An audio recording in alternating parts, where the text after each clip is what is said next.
Et je vous dis à demain pour un lieu qui lui par contre sera vraiment bien plus grand.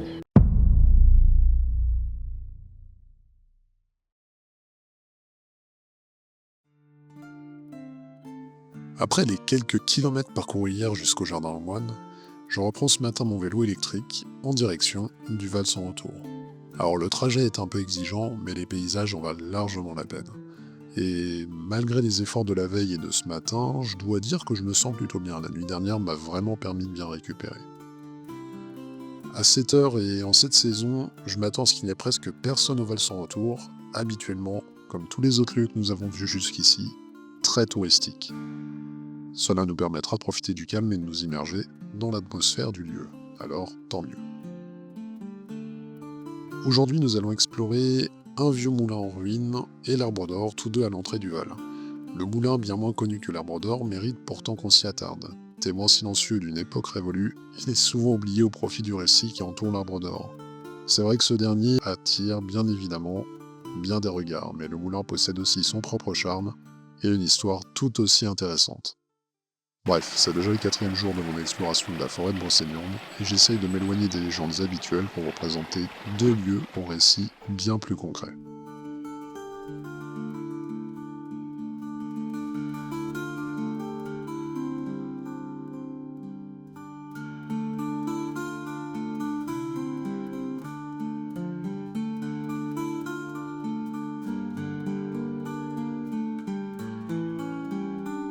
Il faut savoir qu'il est... En fait, il est devenu un peu central dans tout ce qui est légende arthurienne. Alors comme je disais, je ne vais pas développer, on en a déjà suffisamment entendu parler. Donc le Val sans retour est composé de différents petits lieux, endroits. Mon objectif étant, comme pour le reste des autres lieux, de présenter des choses qui s'éloignent un petit peu de ce qu'on a pu entendre jusqu'ici concernant les légendes arthuriennes. Et il y a des choses intéressantes à voir qui ne sont pas directement liées à celle-ci.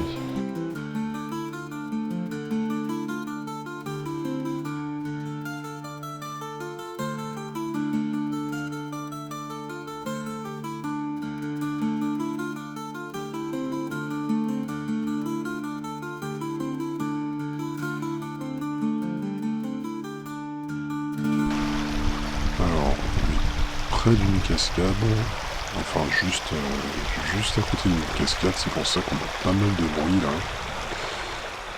Je voulais vous présenter donc déjà en premier lieu, on n'a que des ruines et aussi pas mal de végétation. Donc je vais essayer de faire le tour en faisant attention de ne pas tomber dans l'espèce de vase immonde. Ça me rappelle quand je suis tombé dans le croupion en allant au chêne. Bref. Alors on voit pas forcément très bien, on voit un peu au-delà de la végétation, ouais c'est compliqué. En fait ce sont les ruines d'un moulin tout simplement, qui avait été utilisé pour moudre de l'avoine, du blé et du seigle.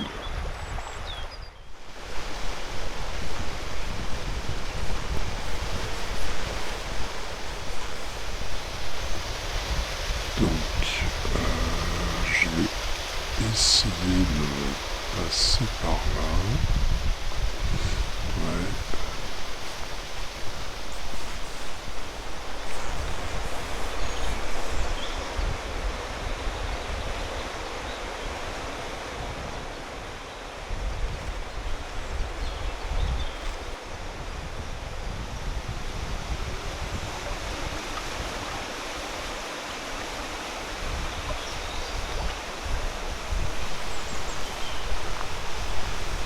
Je me demande bien ce que c'était, ce qu'on vient de voir à l'instant, une espèce de petit... J'avais cherché des plans du moulin en question, pour pouvoir notamment répondre à ce genre de questions, mais malheureusement, je n'en ai pas trouvé.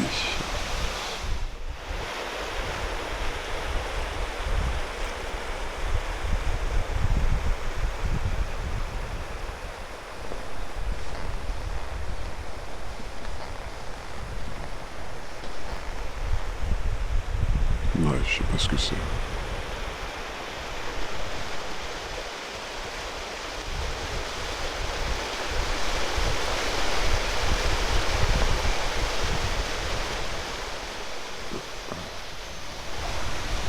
et je dois reprendre par là sur la gauche pour rejoindre le second lieu qui se trouve du côté droit de la cascade.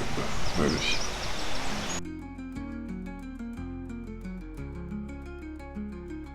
Le Val sans retour, appelé aussi Val de Rocco, est un site empreint de légendes dont la plupart remontent au XIIIe siècle. Créé selon la légende par la fée Morgane pour punir les amants infidèles, la localisation précise de ce lieu n'a été fixée qu'au XIXe siècle par des chercheurs tels que Blanchard de Lamuse et, à nouveau, Félix Bellamy. Félix Bellamy dont nous avions déjà parlé lors des explorations du rocher du Pas de la Chèvre, ainsi que du Jardin aux Moines. Au XXe et XXIe siècle, des incendies ravageurs, survenus dans les années 1950, 1960 et 2022, ont poussé les associations locales à se mobiliser, et ce afin de protéger l'entièreté de ce patrimoine. Construit en 1629, le moulin a servi activement pendant près de 3 siècles, broyant le seigle, l'avoine et le blé noir pour les habitants de la région. Et ce avant de passer de la famille de l'âge au Bunel, puis d'être acquis par un habitant de Pimpon au XIXe siècle. Au cours du XXe siècle, le moulin connaît un lent déclin, et ce malgré une tentative de restauration dans les années 1920 qui le rebaptise temporairement Moulin de Viviane en référence à la légende arthurienne. Puis le moulin finit en ruine, avant d'être finalement abandonné dans les années 1930. Après des projets de développement touristique avortés dans les années 80, l'association de sauvegarde du Val sans retour prend possession du site en 1999, tentant de préserver ainsi cet héritage historique.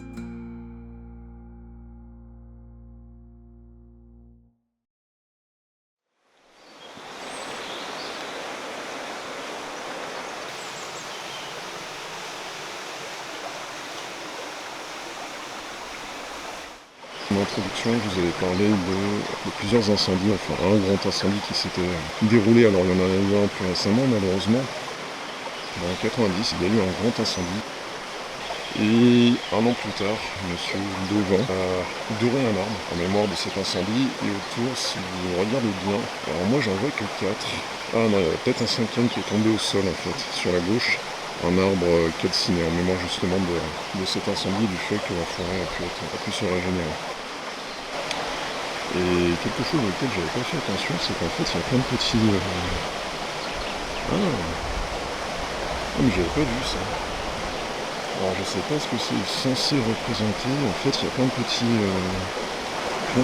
pierres plates en fait, qui sont là, à mon avis c'est pour représenter justement les arbres calcinés je pense. Si je dis pas de bêtises, mais ça c'est une pure interprétation personnelle, je sais pas si c'est vraiment ça. Le fil d'eau qui est juste là, même un 3e lieu qui est juste à côté en fait. Donc on va y aller.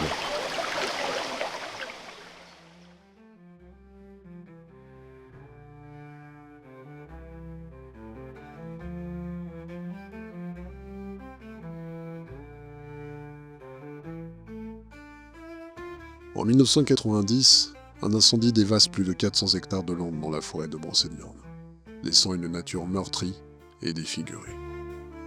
Face à cette catastrophe, la communauté locale se mobilise massivement. Des milliers de bénévoles se réunissent pour replanter des arbres et ainsi redonner vie au site. Afin de commémorer cet engagement collectif et symboliser la renaissance de la forêt, le sculpteur François Davin crée en 1991 une œuvre d'art en plantant un châtaignier recouvert de 5000 feuilles d'or, l'arbre d'or, accompagné de 5 autres arbres calcinés par l'incendie. Par la suite, une légende naît autour de cet arbre, racontant l'histoire d'un homme magique dont les feuilles d'or servaient et serviraient encore à fabriquer une potion capable de guérir les arbres abîmés.